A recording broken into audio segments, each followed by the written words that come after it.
Good morning, all of you. Hope you all are fine and fit.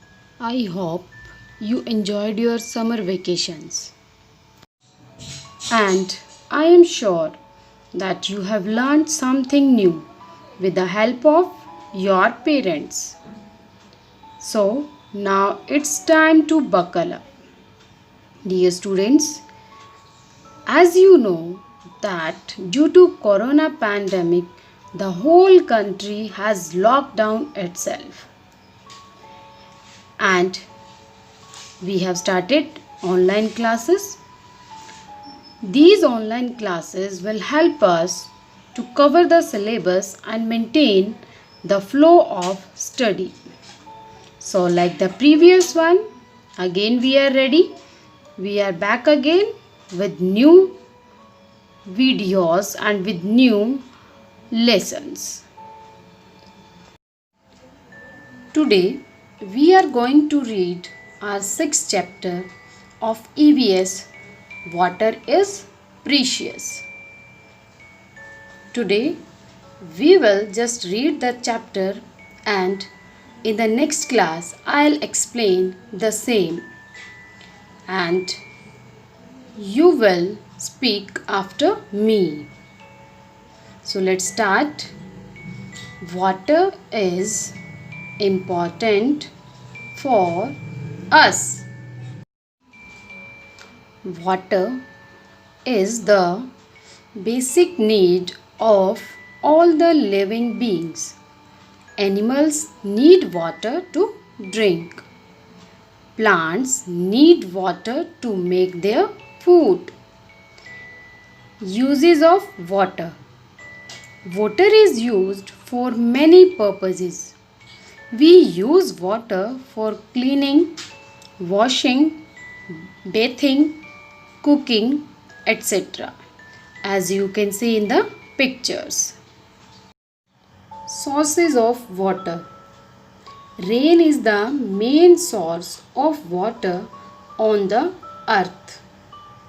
Rainwater fills up rivers, streams, lakes and ponds.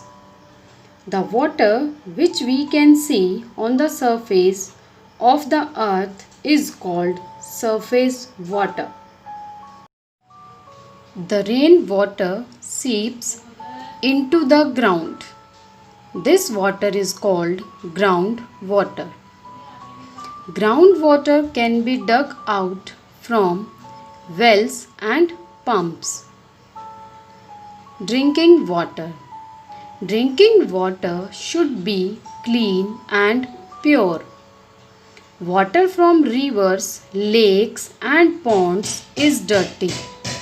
It contains germs and other harmful particles. If you drink it, you may fall sick. We can make water clean and germ-free by boiling it for 20 minutes. Boiled water is safe for drinking. We can also use water filter to purify water. In some homes, people get purified water when taps are connected to an electrical water purifier. Saving water. Water is precious. We should not waste water. We should store water in clean vessels, drums, bottles and mugs. We should turn off the taps after use. Leaking taps should be repaired immediately. We should use bucket while taking bath. We should use water only when we need it. We cannot use seawater for drinking, domestic purposes or agriculture because it is salty. So dear students, it was your chapter. You will read it with the help of your parents and in the next class I'll explain this and the worksheet that I am sharing with you. You will draw the pictures of sources of water in your notebooks, and after that question answers you will write in your notebooks. Thank you and have a nice day.